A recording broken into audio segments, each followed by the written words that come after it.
If you've ever stood at the Soo Locks in Sault Ste. Marie, Michigan, that narrow passage connecting Lake Superior to Lake Huron, you know the feeling. The ground vibrates, the water churns, and then the bow appears, impossibly wide, impossibly long, sliding past you with a momentum that makes the earth seem like the thing that's moving. For 17 years, one ship drew more spectators to those locks than any other vessel on the Great Lakes. Her name was painted across a rust-red hull in white block letters, Edmund Fitzgerald. She was 729 feet long. Let that settle in. That's nearly 2.5 football fields of American steel, riding low in fresh water with a belly full of iron ore. She was 75 feet across the beam, wide enough that you could lay a 7-story apartment building on its side across her deck and still have room to walk around it. A single propeller, 19 feet in diameter, weighed 27 tons. When she was loaded and running at full speed, around 16 miles an hour, which doesn't sound fast until you remember she weighed as much as a small town, the wake she threw could swamp a fishing boat a quarter-mile away. And people loved her, not just shipping executives or maritime historians. Regular people, families drove hours to watch her pass through the locks. Kids waved from the observation platforms. Captain Peter Pulser, who commanded her through the late 1960s, was famous for playing music over the ship's loudspeakers and greeting the crowds with a bullhorn like a parade marshal on a float the length of a city block. Spectators gave her nicknames: Big Fitz, Mighty Fitz, the Toledo Express, the pride of the American side. When she was launched in 1958, she held the title Queen of the Lakes, the largest vessel on the Great Lakes, a distinction the shipping industry tracked with the same intensity that skyscraper builders tracked the tallest building in the world. She lost that title after just over a year. She never lost the affection. Today, what remains of the Edmund Fitzgerald lies in 530 feet of water, 17 miles northwest of Whitefish Point, Michigan, just across the border in Canadian waters of Lake Superior. She rests in 2 pieces. The bow section, 276 feet of it, stands upright on the lake bottom, buried in mud, as if she drove herself straight into the earth. The stern, 253 feet, lies capsized nearby, rolled over like a dog that won't get up. Between the two halves, a field of scattered steel, crushed hatch covers, and 26,000 tons of taconite iron ore pellets that will sit on the bottom of that lake until the end of time. No one survived to explain what happened. No distress call was ever sent. And 50 years later, no one can say with certainty why she sank. To understand how the Edmund Fitzgerald came to exist, you need to understand what was happening in the American Midwest in the mid-1950s, and specifically what was happening underneath it. America was building. The interstate highway system was under construction. The auto industry in Detroit was producing cars at a rate that made the rest of the world stare. Steel mills along the Great Lakes, in Gary, Indiana, Toledo and Cleveland, Ohio, Detroit and Ecorse, Michigan, were running at capacity, feeding an economy that seemed incapable of slowing down. And every ton of steel those mills produced required roughly 2 tons of iron ore, most of it mined from the vast deposits of Minnesota's Mesabi Range, and shipped east across Lake Superior on vessels called Lakers, bulk freighters purpose-built for the Great Lakes trade. The demand was staggering, and the shipping companies that moved that ore were locked in an arms race. Bigger ships, faster turnarounds, lower cost per ton, because in bulk shipping, size is everything. A vessel that carries 25,000 tons earns more per voyage than one that carries 15,000, but it doesn't cost proportionally more to build or crew. The economics are ruthless. Build bigger or fall behind. Into this competition stepped an unlikely player, Northwestern Mutual Life Insurance Company of Milwaukee, Wisconsin, an insurance company, not a shipping line, not a steel producer. Northwestern Mutual's board saw a vessel as an investment, a floating asset that would generate charter revenue for decades. It was a novel idea for a life insurance company, and the man whose name would grace the hull initially wanted nothing to do with it. Edmund Fitzgerald, the company's president and chairman,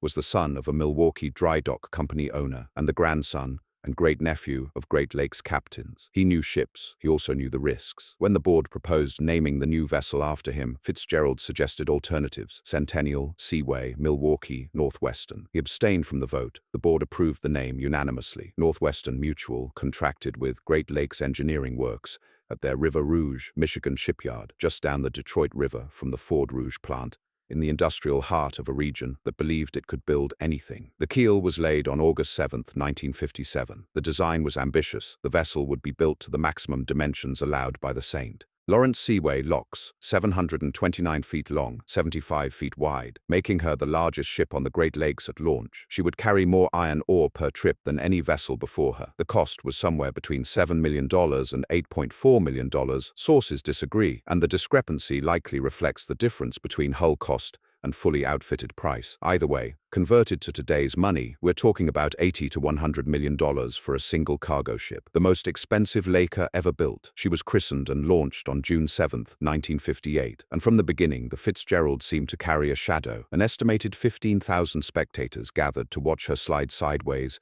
into the Detroit River, the standard launch method for Great Lakes vessels built in narrow shipyards. Elizabeth Fitzgerald, the namesake's wife, swung the champagne bottle against the bow. It didn't break. She swung again. It still didn't break. On the third attempt, the bottle finally shattered, and old sailors in the crowd exchanged glances. In maritime tradition, a christening that doesn't break clean is an omen. Superstition, sure, but what happened next wasn't superstition. A spectator named Jennings B. Frazier of Toledo suffered a fatal heart attack during the ceremony, and when the keel blocks were released, the ship refused to move for 36 minutes while crews struggled to free her. When she finally slid into the water, the displacement wave drenched onlookers and slammed the hull into a dock before she righted herself. 3 bad omens before she'd carried a single ton of cargo. But omens don't show up in engineering reports, and the Fitzgerald's early career was spectacular. Northwestern Mutual placed her under a 25-year charter to the Columbia Transportation Division of Oglebay Norton Company in Cleveland, which made her the flagship of its fleet. She set seasonal cargo records 6 times, hauling taconite pellets from the loading docks of Superior, Wisconsin, and Silver Bay, Minnesota,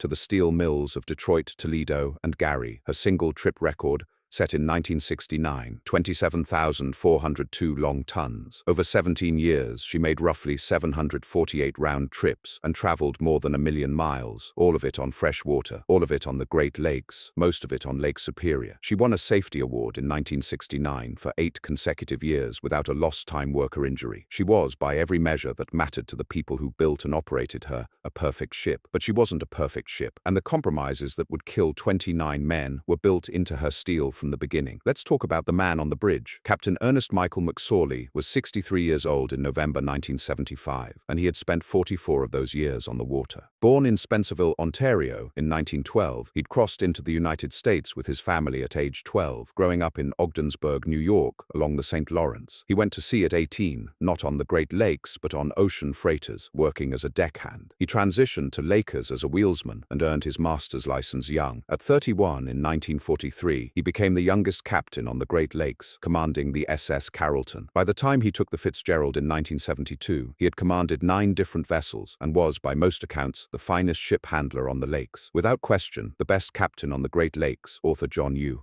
Bacon wrote after interviewing dozens of mariners for his 2025 book, The Gales of November. Even his rivals told me this. A former crewmate described watching McSorley dock the 729-foot Fitzgerald between 2 other ships with 5 feet of clearance on each side, like you're backing up a pickup truck. But McSorley's reputation carried a darker edge. He was known as the most aggressive captain on the lakes, the man who never turned back, no matter how bad the storm. Captain Dudley Paquette of the SS Wilfred Sykes, who would be on Lake Superior the night the Fitzgerald sank, said it plainly. He didn't have enough training in weather forecasting to use common sense. The family of crew member Joseph Mazes remembered being afraid of Captain McSorley's habit of never pulling out of a storm, and George Red Bergner, a former steward aboard the Fitzgerald, reportedly believed McSorley cared more about saving money for the company than about maintaining the ship. In November 1975, McSorley was planning to retire. His wife Nellie was in poor health back home in Ottawa Hills, a suburb of Toledo. He hoped the earnings from these final late-season voyages would help cover her medical expenses. The November run across Lake Superior was supposed to be one of his last. He was 63 years old,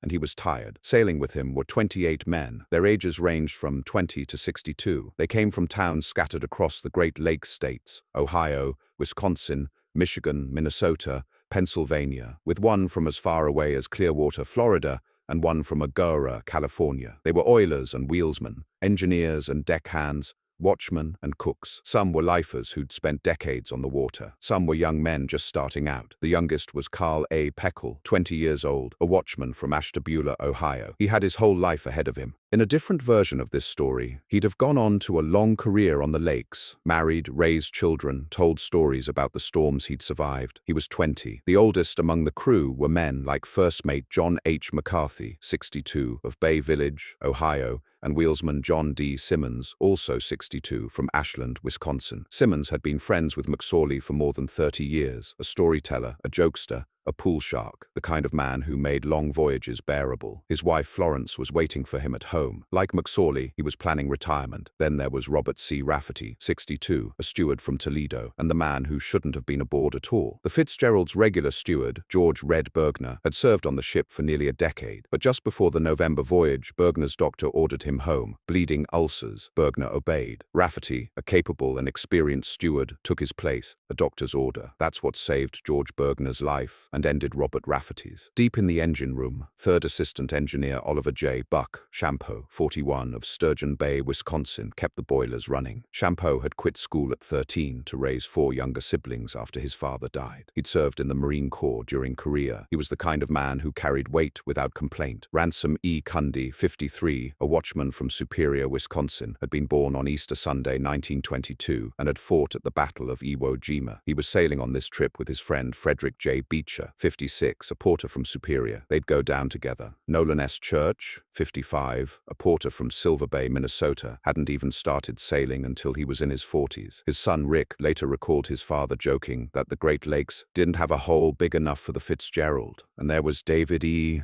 Weiss, 22, a cadet from Agoura, California, the farthest from home of anyone aboard, learning the trade, building a career. 29 men, most of them were husbands, many were fathers, several were grandfathers. They were ordinary working men of the industrial Midwest, doing a job that doesn't make the news until something goes catastrophically wrong. None of them would come home. November 1975. Let's set the stage. America was exhausted. The Vietnam War had ended just 6 months earlier, with the fall of Saigon in April. Watergate had driven Richard Nixon from the White House the year before. Gerald Ford was president, unelected, steady, unremarkable, and the country was mired in what economists called stagflation, a miserable combination of high inflation and stagnant growth that was hammering working-class families across the Midwest. Gas prices had doubled since the 1973 oil crisis. Unemployment nationally hovered near 9%. For the Great Lakes shipping industry, the picture was mixed. The steel mills that fed the ore trade were still running, but the glory days of the 1950s and 60s, when the region seemed to power the entire American economy,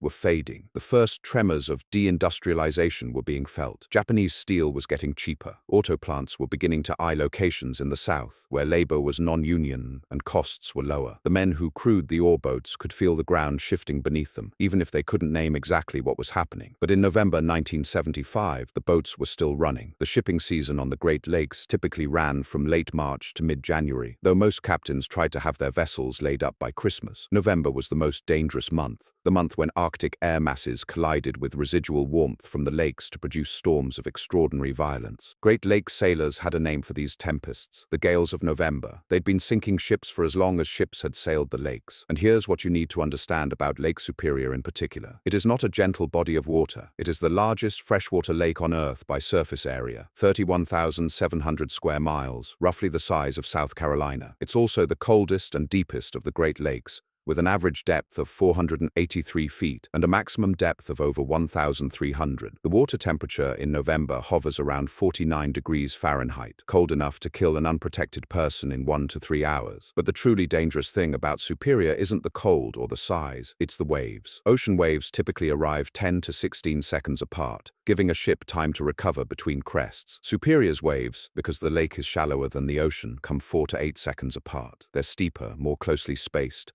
and more chaotic. A 30-foot ocean wave is manageable for a large vessel. A 30-foot Superior wave can break a ship in half because the hull doesn't have time to flex and recover before the next one hits. Sailors who've worked both oceans and lakes will tell you the same thing. Superior in November is worse than the North Atlantic, and yet the ships kept running. They kept running because the steel mills needed ore, because the shipping companies needed revenue, because the captains and crews needed paychecks. The economic pressure was relentless. Every day a ship sat idle was money lost. Every storm a captain chose to wait out was a voyage delayed, a bonus reduced, a reputation for toughness slightly diminished. The regulatory environment reflected this pressure. Great Lakes vessels were inspected by the Coast Guard, but only superficially. Full dry dock inspections, the kind that might reveal hidden structural damage, occurred just once every 5 years. Load line regulations had been loosened 3 times for the Fitzgerald alone, in 1969, 1971, and 1973, reducing her minimum freeboard, the distance between the waterline and the deck, by 3 feet and 3¼ inches. That might not sound like much, but it meant she rode lower in the water, and every wave that rolled across her deck was deeper, heavier, more destructive. There were no requirements requirements for emergency position indicating radio beacons, no requirements for survival suits, no requirements for depth finders. The Fitzgerald navigated using radar, a magnetic compass, and,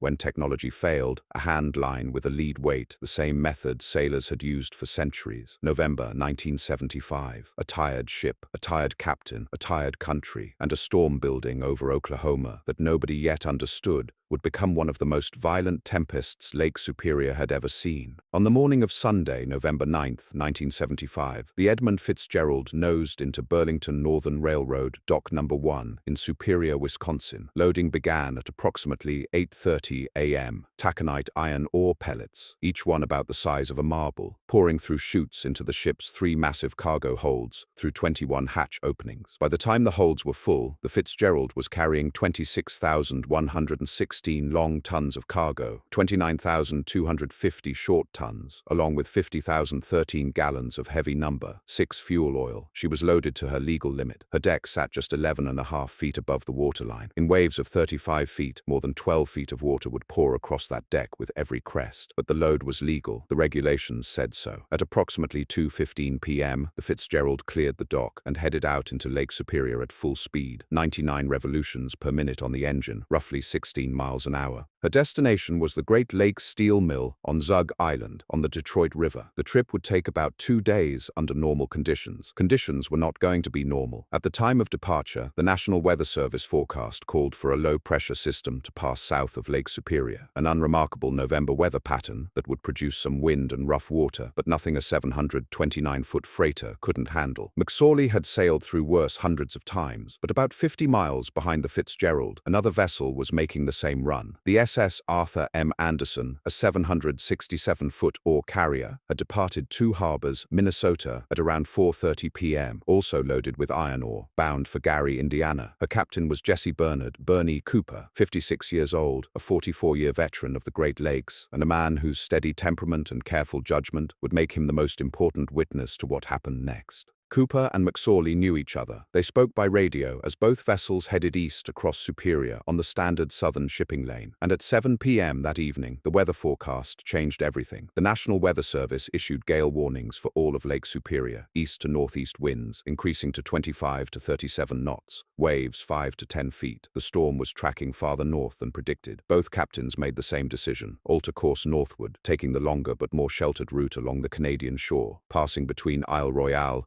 and the Keweenaw Peninsula. It was standard practice. Hugging the Canadian Highlands meant keeping land between your ship and the worst of the wind. For the next 10 hours, the Anderson led and the Fitzgerald followed. Then around 3 a.m. on November 10th, the faster Fitzgerald pulled ahead. She would stay 10 to 15 miles in front of the Anderson for the rest of the voyage, close enough for radar contact, far enough that Cooper couldn't physically see her. As dawn broke on November 10th, the storm was intensifying far beyond the initial forecast. At 2 a.m., the Weather Service had upgraded to storm warnings. Northeast winds 35 to 50 knots, waves 8 to 15 feet. By mid-morning, conditions on eastern Lake Superior were deteriorating into something monstrous. The Anderson's instruments recorded sustained winds of 58 knots, 67 miles per hour, with gusts reaching 70 to 75 knots. A 2005 NOAA computer reconstruction would later conclude that winds at the Fitzgerald's position reached 70 miles per hour sustained, with gusts to 86. The waves were building to 35 feet, and in the chaotic waters of Superior, where crests arrive every 4 to 8 seconds, that meant the Fitzgerald was being hammered by walls of water with almost no recovery time between blows. And here is where the trouble begins. As the Fitzgerald passed Caribou Island in the early afternoon, Captain Cooper, watching from the Anderson's radar, observed something alarming. The Fitzgerald appeared to be passing dangerously close to or directly over 6 Fathom Shoal, a shallow underwater ridge northwest of Caribou Island. What neither captain knew, what nobody knew until a 1976 Canadian survey confirmed it, was that this shoal extended 1 mile farther east than the navigational charts showed. The charts were based on soundings taken in 1916 and 1919. They were 60 years out of date. At approximately 3:30 p.m., McSorley's voice came over the radio, and for the first time, it carried something other than routine professionalism. Captain Cooper later recalled the words precisely. "Anderson, this is the Fitzgerald. I have a fence rail down, 2 vents lost or damaged, and a list. I'm checking down. Will you stay by me till I get to Whitefish?" Cooper asked if the pumps were working. McSorley: "Yes, both of them. A fence rail down. 2 vents damaged. A list, the ship was leaning, and the pumps were already running, which meant water was getting in somewhere. These were not minor problems in a storm that was still intensifying. 40 minutes later, at about 4:10 p.m., McSorley reported that both of the Fitzgerald's radars had failed. The ship was now blind. In a storm with zero visibility,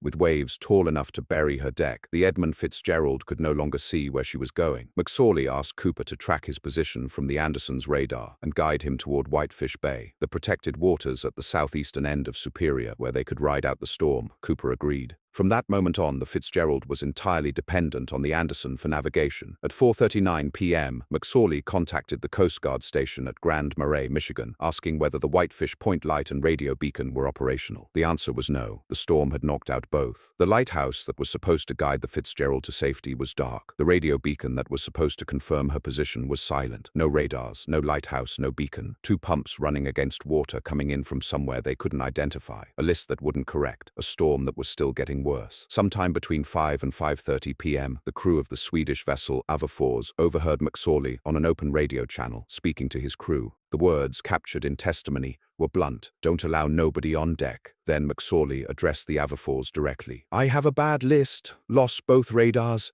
and I'm taking heavy seas over the deck in one of the worst seas I have ever been in." One of the worst seas he'd ever been in. This from a man who had spent 44 years on the Great Lakes and had a reputation for never ever turning back. The Fitzgerald was hurt. She was blind. She was limping towards shelter through a storm that was trying to kill her. And she was still 2 hours from Whitefish Bay. At approximately 6:55 p.m. aboard the Arthur M. Anderson, Captain Cooper and his crew felt something strange. A bump. The ship lurched. Then they watched through the pilothouse windows as a massive wave engulfed the Anderson from astern, a solid wall of water that crashed over the entire vessel, driving the bow down, burying the deck. A second enormous wave followed almost immediately. Cooper would remember this moment for the rest of his life. Then the Anderson just raised up and shook herself off of all that water, he later testified. Bar rough, just like a big dog. But Cooper wasn't thinking about the Anderson. He was thinking about what was ahead of him. Those 2 waves were heading northeast, straight down the lake toward the Fitzgerald. "I watched those 2 waves head down the lake towards the Fitzgerald," Cooper later said, "and I think those were the 2 that sent her under." At 7:10 p.m., 15 minutes after those waves passed, the Anderson's first mate, Morgan Clark, made a routine radio call to the Fitzgerald. What followed was the last conversation anyone would ever have with the 29 men aboard. "Clark, Fitzgerald, this is the Anderson. Have you checked down?" McSorley: "Yes, we have." Clark informed McSorley of another vessel's position, a target on radar, 9 miles ahead of the Fitzgerald, passing to the west.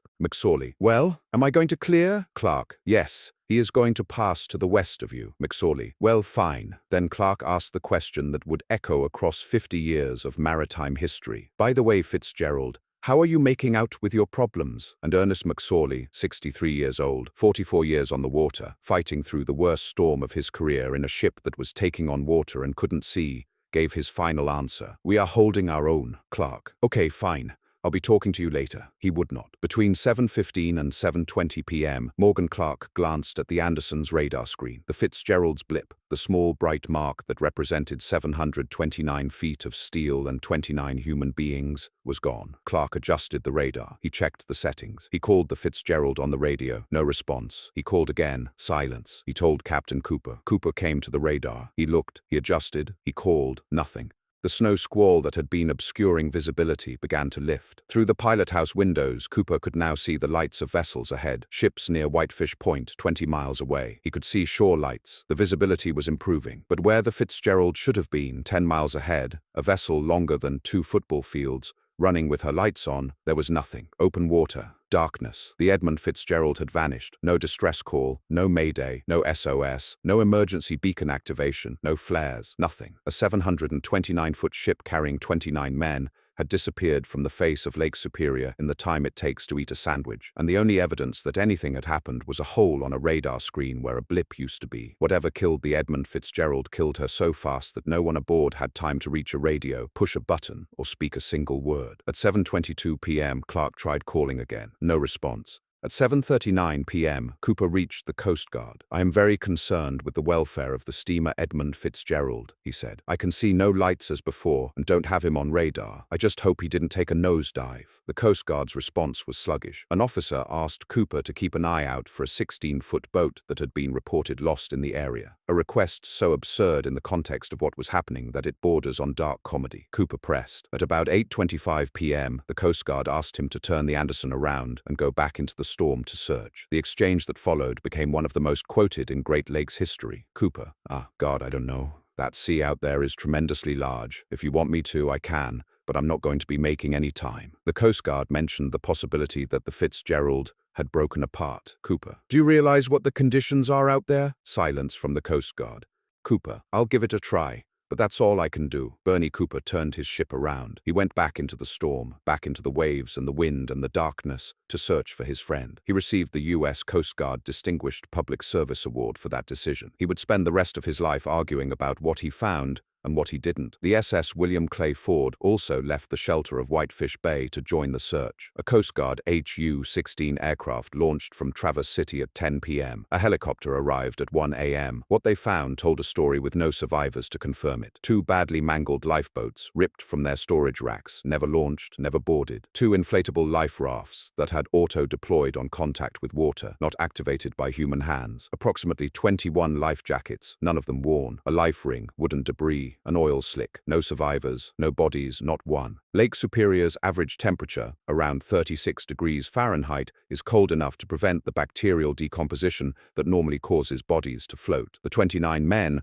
aboard the Edmund Fitzgerald are still down there, 530 feet below the surface, inside the broken hull. The lake, as the song would later put it, never gave up her dead. The worst is not over. Because the question that will consume the next 2 years, the question that 3 separate investigations will answer 3 different ways, the question that will pit the Coast Guard against the shipping industry, against the families of the dead, is the one Captain Cooper asked first, and that no one has ever fully answered. What happened to the Edmund Fitzgerald? Here is what we know for certain about the final minutes of the Edmund Fitzgerald. Almost nothing. There were no survivors to describe what happened inside the ship. No voice recorder captured the sounds on the bridge. No data recorder tracked the angle of the hull or the rate of flooding. No distress call preserved the crew's understanding of their own emergency. The last words anyone heard from the Fitzgerald were McSorley's calm, almost offhand assurance, "We are holding our own," followed by 10 minutes of silence, and then an empty space on a radar screen where a ship used to be. Everything we think we know about how the Fitzgerald died comes from 3 sources: the wreckage on the lake bottom, the observations of Captain Cooper and his crew aboard the Anderson, and the calculations of engineers and scientists who have spent 50 years trying to reconstruct a catastrophe from fragments. And those 3 sources have produced 3 fundamentally different answers. Let's walk through each one, because the argument over what sank the Edmund Fitzgerald isn't just an academic exercise, it's a fight over who was responsible for 29 deaths. This is the official finding of the U.S.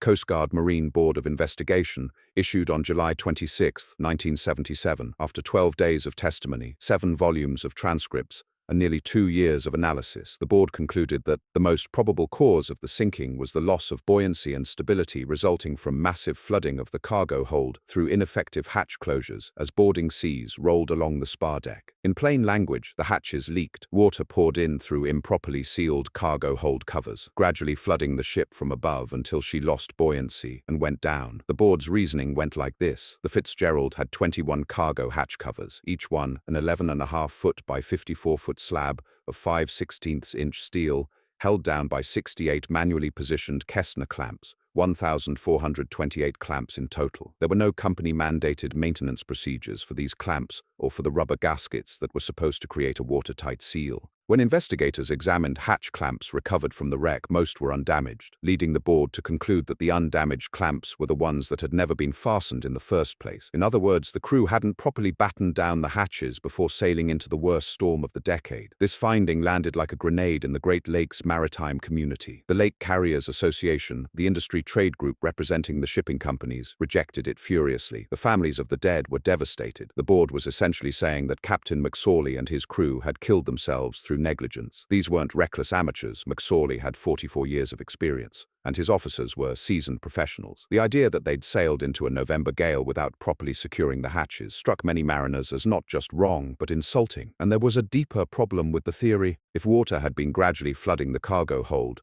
through leaking hatches all afternoon, from around 3:30 p.m. when McSorley first reported problems until after 7:10 p.m. when the ship vanished, then the Fitzgerald was sinking slowly for nearly 4 hours. Captain McSorley reported a list, reported damage, reported taking heavy seas. He knew the ship was in trouble. He had the pumps running, but he never sent a distress call. He never ordered abandon ship. He never told Cooper he was going down. As author John Bacon observed, if a hatch cover had given way catastrophically at the end, the ship would have gone down instantly, not after 4 or 5 hours of struggling. And if the flooding was gradual, why didn't McSorley do something about it? The Coast Guard's theory required McSorley to be simultaneously negligent enough to leave hatches unsecured and oblivious enough to miss the consequences for hours. The mariners who knew him didn't buy it. Here is what we know for certain about the final minutes of the Edmund Fitzgerald. Almost nothing. There were no survivors to describe what happened inside the ship. No voice recorder captured the sounds on the bridge. No data recorder tracked the angle of the hull or the rate of flooding. No distress call preserved the crew's understanding of their own emergency. The last words anyone heard from the Fitzgerald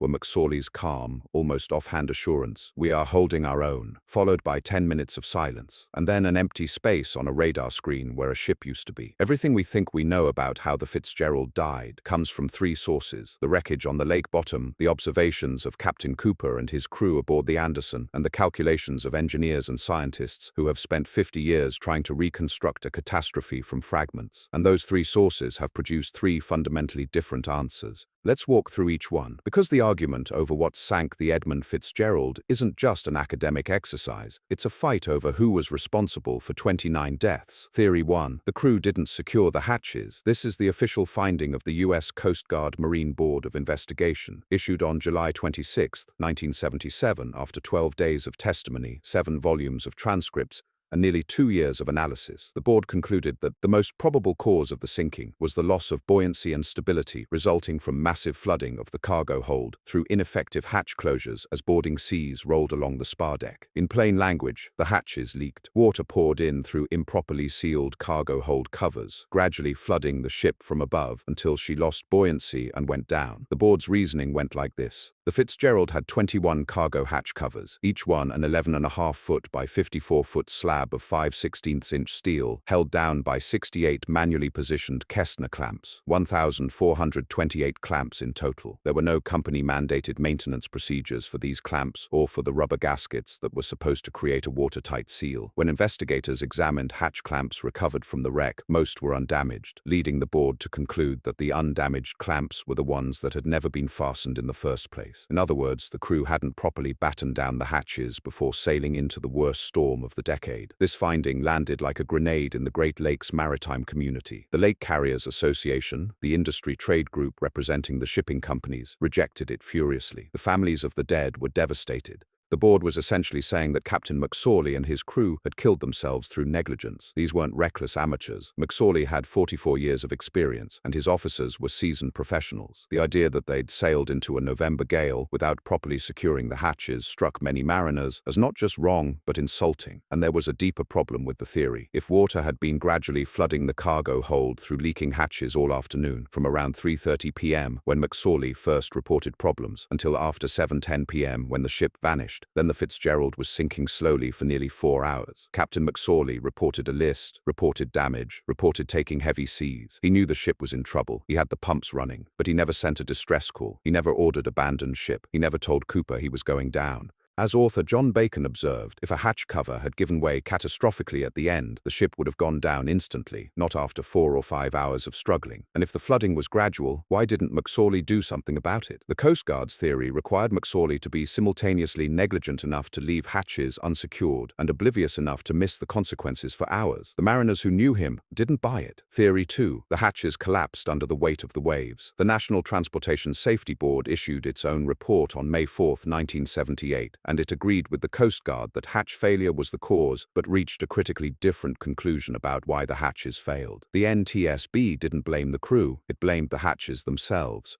Through computer modeling, the NTSB calculated that the hydrostatic pressure of 25-foot waves rolling across the Fitzgerald's deck, at her reduced freeboard of just 11.5 feet, could generate enough force to structurally collapse the hatch covers, regardless of whether the clamps were properly fastened. The 5/16-inch steel simply wasn't strong enough to withstand the weight of water that was burying the deck in that storm. The NTSB also identified two critical contributing factors. First, the non-watertight bulkheads dividing the cargo hold. The Fitzgerald's hold was divided by only two screen bulkheads, essentially partitions with openings, meaning that once water entered any part of the hold, it could spread freely through the entire 860,950 cubic foot space. A single breached hatch could flood the entire ship. Second, the three loadline amendments that had reduced the Fitzgerald's freeboard since her original design. The ship was riding lower than her designers had intended, and every inch of lost freeboard meant more water on the deck, more weight on the hatches, more stress on a system that was never built to take this kind of punishment. The NTSB concluded that the Fitzgerald sank in one piece, plunging bow first to the bottom, where she broke apart on impact with the lake floor. This matched the wreck configuration, the bow standing upright in the mud, the stern capsized nearby,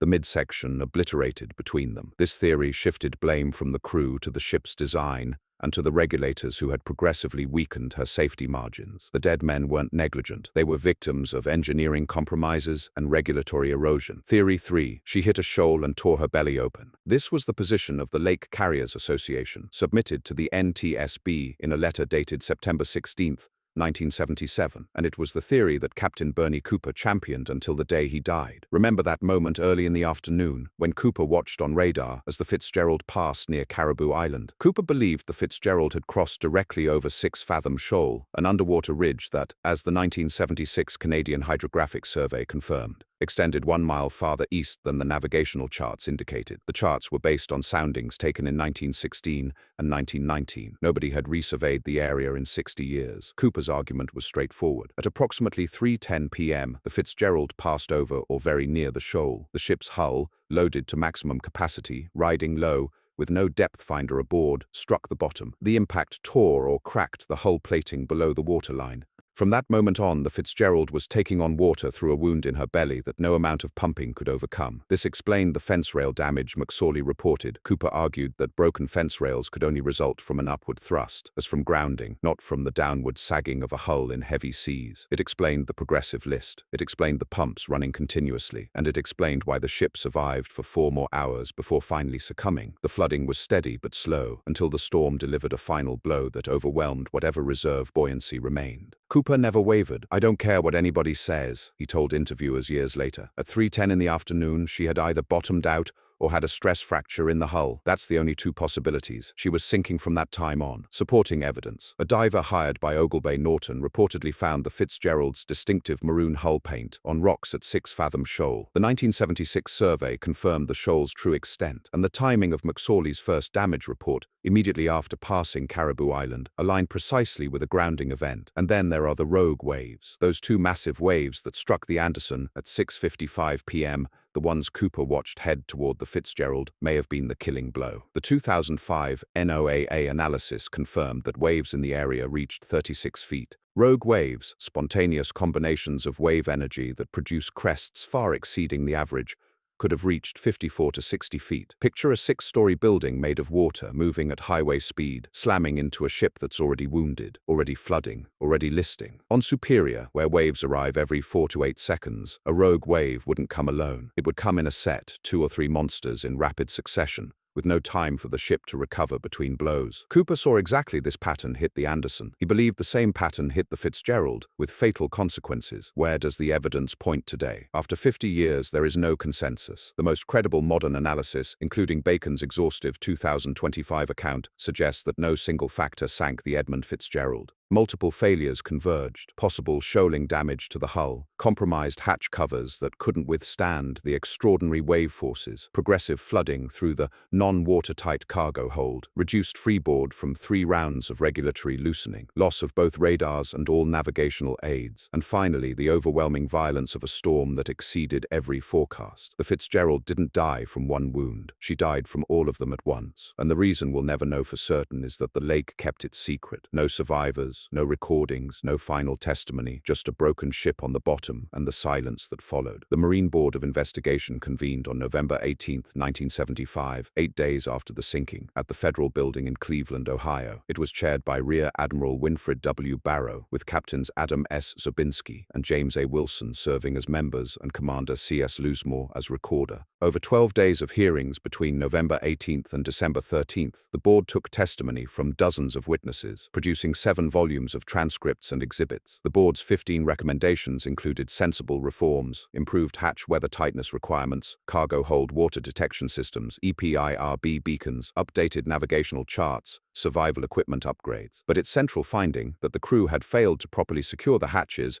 was crafted with surgical care, and the surgery had a purpose. Author Robert Hemming, who studied the investigation closely, concluded that the findings were benign in placing blame on neither the company nor the captain, and saved Oglebay Norton from very expensive lawsuits. By attributing the loss to crew negligence rather than corporate maintenance failures or regulatory inadequacy, the board created a legal framework that benefited the ship's operators. Here's how. Under American maritime law, when a vessel sinks due to crew negligence, the owner's liability can be limited to the value of the sunken ship, essentially the scrap value of wreckage lying at the bottom of a lake. Oglebay Norton moved quickly. The company filed a petition in U.S. District Court, seeking to cap its total liability at $817,920, roughly $60 per ton of the vessel's registered tonnage. For 29 dead men, the company's position was that its maximum exposure should be less than $30,000 per life. 2 widows, Karen Pratt, wife of second mate James Pratt, and Mary Poviach, wife of wheelsman John Poviach, filed a $1.5 million wrongful death lawsuit within a week of the sinking. A second suit followed, seeking $2.1 million. The cases were eventually settled, all of them, one by one, between a few months and as late as 1982. Settlement amounts ranged from $25,000 to nearly $500,000 per family, with confidentiality agreements attached to every deal. In today's money, the lowest settlements translate to roughly $122,000 for a husband and father killed because the Coast Guard allowed load lines to be increased 3 times, because the company didn't mandate hatch maintenance procedures, because navigational charts hadn't been updated in 60 years. Families without lawyers were pressured into accepting low payouts and signing gag orders. Northwestern Mutual, the ship's owner, initially delayed even publicly acknowledging that the Fitzgerald had sunk. No criminal charges were ever filed. No executive at Oglebay Norton or Northwestern Mutual faced prosecution. No Coast Guard official was held accountable for the load line amendments that reduced the ship's safety margins. No one was fired. No one went to jail. No one stood in a courtroom and answered for the decisions that put 29 men at the bottom of Lake Superior. The Marine Board itself acknowledged that it was not empowered to assess civil or criminal liabilities. Its investigation was, by design, incapable of delivering justice, and the NTSB, which came closer to identifying systemic failures, had no enforcement authority of its own. The total financial loss, vessel and cargo, was approximately $24 million, the largest in Great Lakes shipping history. The total amount paid to the families of 29 dead men was a fraction of that. The shipping companies continued operating. The insurance company absorbed the loss. The regulators who had loosened the rules kept their jobs. If you're looking for someone held responsible for the deaths of Ernest McSorley, Carl Peckall, Buck Champeau, Ransom Cundy, Robert Rafferty, and 24 other men for the decisions that put them on a ship riding too low in the water, with hatches that couldn't take the strain, navigating by charts drawn before the First World War, without a depth finder or an emergency beacon or a survival suit, you won't find that person. The system that killed them absorbed the blame the way the lake absorbed the wreckage, silently, completely, and without remorse. But here is where the story turns. Because if the system refused to hold anyone accountable, it did, eventually, grudgingly, change the rules so that what happened to the Fitzgerald wouldn't happen again. The sinking triggered the most sweeping overhaul of Great Lakes shipping safety in a generation, and every reform traces directly back to something that failed on the night of November 10, 1975. The load line rollback. The Coast Guard rescinded the 1973 amendment that had allowed the Fitzgerald and other vessels to carry heavier loads with reduced freeboard. Ships would ride higher in the water. The 3 feet and 3¼ inches of safety margin that had been stripped away were restored. Fathometers, depth finders, became mandatory in 1977 for all Great Lakes vessels of 1,600 gross register tons or greater. The Fitzgerald had navigated with a hand line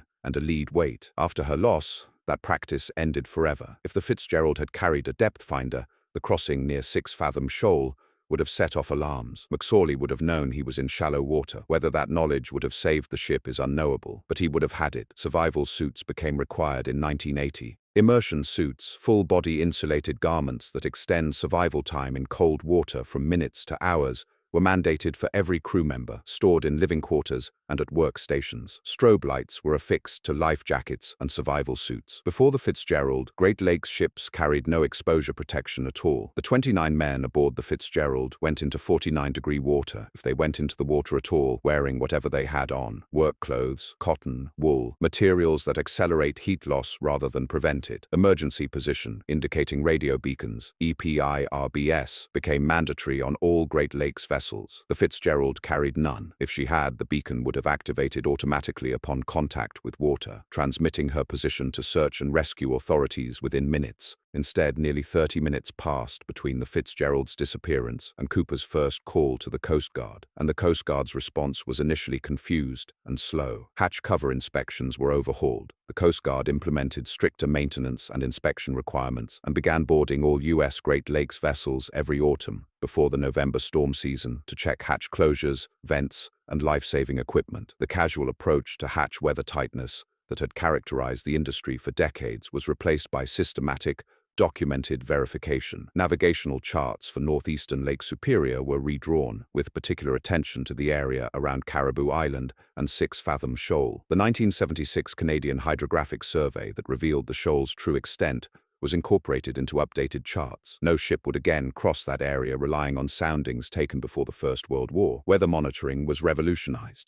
NOAA deployed the first real-time weather data buoys on the Great Lakes in 1979. By 2019, nearly 60 buoys across the lakes provided continuous readings of wind speed, wave height, water temperature, and atmospheric pressure. The kind of storm that caught the Fitzgerald in 1975, a system that intensified far beyond forecasts because there was no real-time data from the lake itself, would be tracked minute by minute today. Cargo hold water detection systems were mandated, ensuring that any ingress of water into the holds would trigger alarms before progressive flooding could compromise buoyancy. And Lorentz electronic navigation was required beginning in 1980, eventually replaced by GPS in the 1990s. No Great Lakes vessel would again navigate a storm using only a compass, a radar that might fail, and a lighthouse that might go dark. The combined effect of these reforms has been extraordinary. In the 50 years since the Edmund Fitzgerald sank, not a single major commercial freighter has been lost on the Great Lakes. The Fitzgerald was the last. The rules written in the blood of 29 men have held. Those deaths were not meaningless. They changed everything. A year after the sinking, a Canadian folk singer read a magazine article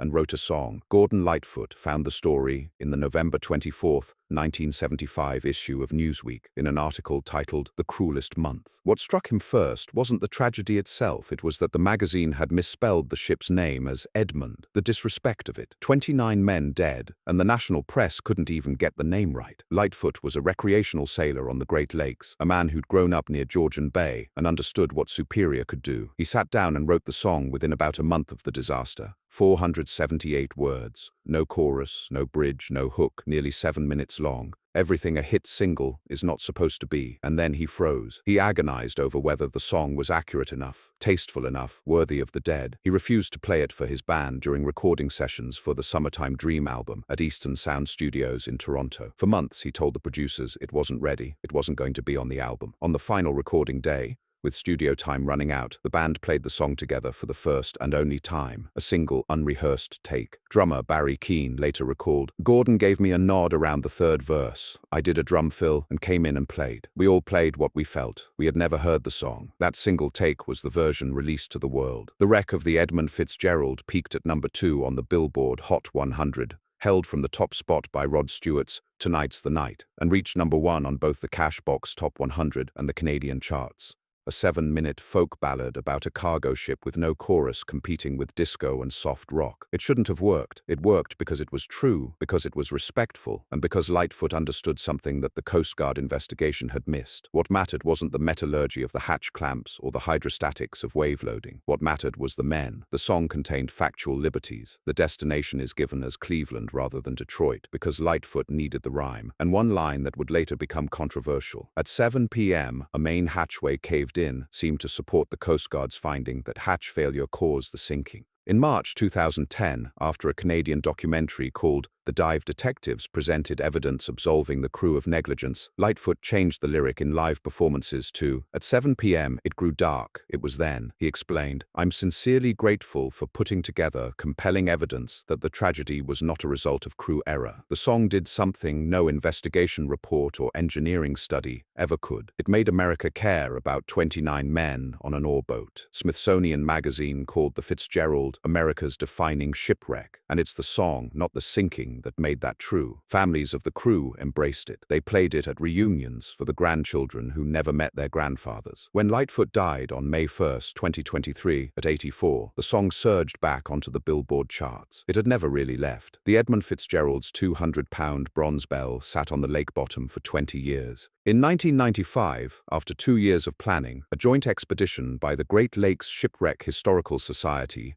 the National Geographic Society, the Canadian Navy, aboard HMCS Cormorant, Sony Corporation, and the Sault Ste. Marie tribe of Chippewa Indians sent diver Bruce Foucault, wearing a Canadian-engineered newt suit atmospheric diving suit, 530 feet down to cut the bell free. He brought it to the surface on July 4, 1995, at 1:25 p.m. About a dozen family members watched from the deck of the Cormorant. A replica bell engraved with all 29 names was lowered to the wreck site as a grave marker. The original was cleaned and restored at Michigan State University, and it now sits on permanent display at the Great Lakes Shipwreck Museum at Whitefish Point, near Paradise, Michigan, roughly 17 miles from the spot where the Fitzgerald went down. A legal agreement signed by 46 relatives, Mariners Church officials, and the GLSHS governs its care. The bell can never be sold, moved, or used for commercial purposes. If those terms are ever violated, custody transfers to the Mariners Church of Detroit. 3 days after the recovery, several hundred people gathered at Carbide Dock in Sault Ste. Marie. The bell was rung 29 times, once for each man, and then once more for all the sailors ever lost on the Great Lakes. Every year on November 10th,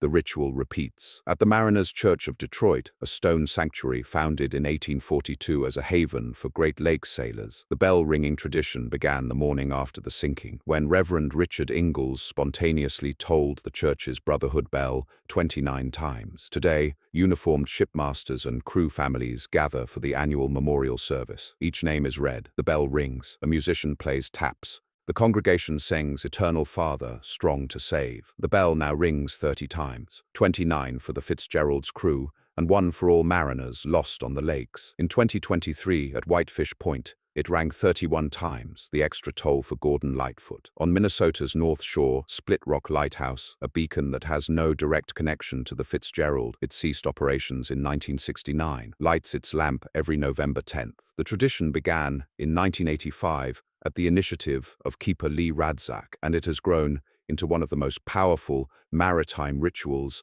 in America. The 2025 ceremony drew a record 2,000 in-person attendees standing in the cold along the lake's Superior shore, watching a beam of light sweep across black water, remembering. The wreck itself has been protected since January 2006, when Ontario designated it a marine archaeological site under the Heritage Act, with a 500-meter exclusion zone and fines up to $1 million Canadian for unauthorized disturbance. No sanctioned expedition has visited the wreck since 1995. The families want it left alone. It is a grave. There is a shelf of books about the Fitzgerald that grows with every passing decade. Frederick Stonehouse wrote the foundational factual account, The Wreck of the Edmund Fitzgerald. Robert Hemming's Gales of November appeared in 1981. Michael Schumacher's Mighty Fitz came out in 2005. Hugh Bishop and Captain Paquette collaborated on The Night the Fitz Went Down in 2000. And in October 2025, 50 years after the sinking, John Yu, Bacon published The Gales of November, a work based on more than 100 interviews that debuted at number 6 on the New York Times bestseller list and was named one of Smithsonian's 10 best history books of the year. Every account grapples with the same question. Why does this ship, of all ships, endure? It wasn't the deadliest shipwreck in Great Lakes history. The 1860 wreck of the Lady Elgin killed roughly 300 people. It wasn't a wartime tragedy. It didn't involve passengers or children. It was a cargo ship with a crew of 29, doing a job that most Americans had never thought about. And yet the Fitzgerald occupies a place in American memory that far exceeds its body count or its strategic significance. Part of the answer is the song. Part of it is the mystery, the fact that we still don't know, and may never know, exactly what happened. Part of it is the setting, Lake Superior,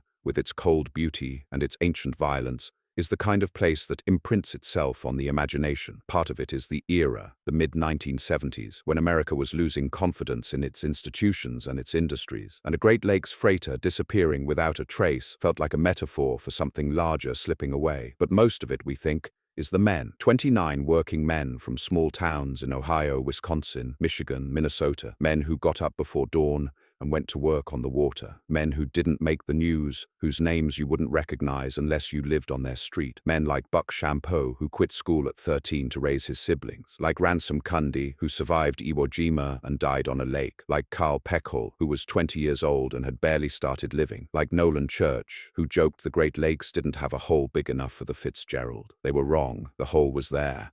It was always there, in the design compromises, in the loosened regulations, in the outdated charts, in the 60-year-old survey data, in the missing instruments, in the economic pressure that kept ships running into storms that should have kept them in port. The hole was built into the system that sent those men across Lake Superior on the 9th of November 1975, and the lake swallowed all of them without a sound. It's quiet at Whitefish Point. Even in summer, the wind comes off Superior with a chill that reminds you this lake doesn't care about the calendar. The Great Lakes Shipwreck Museum sits at the tip of the point, a modest collection of buildings where the Fitzgerald's bronze bell hangs behind glass in a darkened memorial room. There's a bench where you can sit and read the names, 29 of them. They glow faintly in the low light. Outside, the lake stretches north and west to the horizon, flat and grey on a calm day, frothing and wild when the wind picks up. 17 miles out there, under 530 feet of water that stays just above freezing year-round, the bow of the Edmund Fitzgerald stands upright in the mud, still pointed toward the destination she never reached, still carrying her cargo of iron ore pellets that nobody will ever unload. The Whitefish Point light sweeps its beam across the water, the way it has since the Fitzgerald's time, the light that was dark on the night she needed it most. Ships still pass through here, ore carriers running the same routes the Fitzgerald ran, carrying the same cargo to the same mills. They ride higher now. They carry depth finders, an EPI, RBS, and survival suits, and GPS. They have real-time weather data,